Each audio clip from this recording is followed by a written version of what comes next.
How should consequences factor into the storylines and plots of our Dungeons and Dragons and RPG games? I think this is a fascinating question, so let's take a look at it today.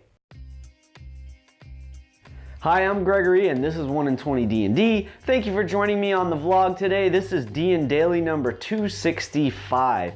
If you like role-playing games and Dungeons and Dragons as well as many others, and you want to find out all kinds of thoughts, tips, tricks, and news surrounding this wonderful hobby, then remember to subscribe and hit the bell so you know when the next video goes live. Now, today's topic sort of came out of this idea I was thinking about around plots and plot hooks. And I thought about, well, how do you get characters involved in a story? But that led me to a more interesting question today, and that is regarding consequences. The consequences of the actions our players make in our games. Or I might make in a game that I'm playing in. What happens if I, choose to deceive someone that maybe is in a position of authority or power? What happens if I touch that shiny red button? So I want to talk about two levels of consequences today real quickly on the vlog. Let's look at the two basic levels of consequences.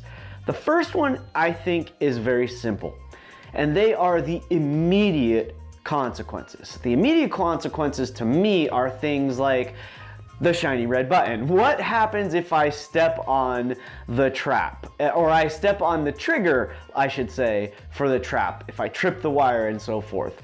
Well, that could be, deadly. It could be a setback and so forth. Those things are kind of organized in the Dungeon Master's Guide. You can decide on, like, is it an annoyance? Is it something that's going to maybe set you back a little bit? Or is it something that could potentially wipe out your character? There's these sort of varying degrees of these challenges the players might encounter. And it's laid out pretty well in the Dungeon Master's Guide, at least for a framework of how to think about each sort of encounter, whether it's a trap or whether it's an individual, an NPC, a monster, etc., and so forth. And so with an immediate consequence, I think the immediate consequences are those things where it's like you trigger a trap, or something more specific to like the plot of your story is like the way you answer a question.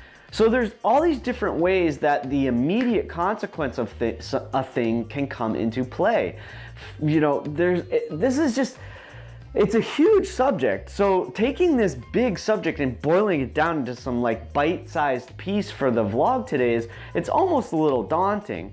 And so I'm thinking about these immediate consequences. For instance, somebody getting succeeding or failing on a saving throw, that's going to have an immediate consequence on what's happening in the moment, especially if you're fighting, let's say, one individual. It might not be as big with a large group of foes, but if you're fighting one person or one creature and you're able to like hold that person or cast banish on that and it succeeds or something, that could change the entire tide of a combat. Same thing in a social situation. If you succeed on a deception check, well, that's going to have an immediate reaction, an immediate consequence to how this NPC responds to your deception. But if you fail on it, it's also going to have an immediate consequence on how you fail your deception or how that NPC responds to you. So it's really interesting to think about this, right? So that's the first kind of consequence, the immediate consequence. Now, the second one, if it's not immediate, well, that means it's got to be like the long term or the far-reaching or the ongoing consequence. Those things I don't think are necessarily going to be as tied to combat, although curses might come into play. Things like disease, if that factors into your games, that might come into play. I think long-term consequences are definitely going to be more plot-driven, more story-driven, and have a deeper connection to the other moving parts. You know, whether it's factions or whether it's organizations, etc., or single NPCs in the game. Those kind of things are really interesting. And now when I say the word consequence, I should have maybe started out by saying that there can be positive and negative consequences. Consequences doesn't necessarily have to be a negative. It could be something that's really beneficial. So is a result a better way than saying consequence?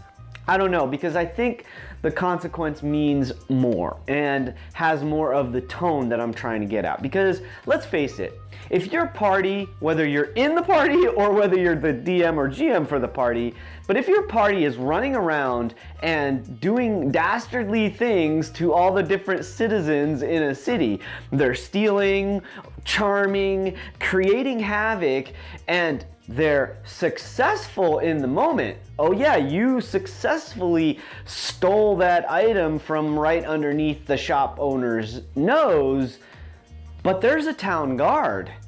And sometimes shop owners are powerful magic users and can find out what happened to that stolen item. And so those long-term consequences, maybe they might take many sessions before they come back around to affect the party. So I think as a DM or a GM, consequences are a really fascinating way to drive your plot, to insert new elements, to introduce new elements to your story, and to generally manipulate and maneuver a story in the way that you want. Because let's face it, ultimately this is storytelling, and as the DM and the GM, we're trying to make things exciting and make things interesting and fun. And the results of consequences can be a real great way to like insert a hair-raising moment. Like you're having a session and it gets a little bit dull, it gets a little bit dreary or off track, or maybe the party, the members of the party, actual people, are having a little bit of a bickering moment or something like that.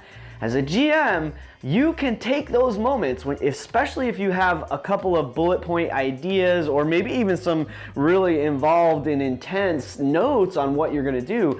We can take those moments to interject one of those lingering consequences and throw some alcohol, some gasoline on the fire, and spice up the story. So yeah, I'm thinking about consequences, I'm thinking about the games I'm running and how the choices that the players in my games have been making are going to lead to maybe, hopefully, some interesting developments down the road. And I'm also kind of going like, gosh, this is probably something I need to be thinking about as a player so that I don't necessarily put myself in a bad way. And at the same time, maybe it's a kind of thing that it's pretty cool to do because I'm giving a gift, if you will, to my DM or my GM, and giving them an opportunity to stir the pot of the story for all of us. So share your favorite consequence from your games in the comments on this video, and I'll see you tomorrow. Thanks for joining me. Keep rolling 20s, and remember, it's your game.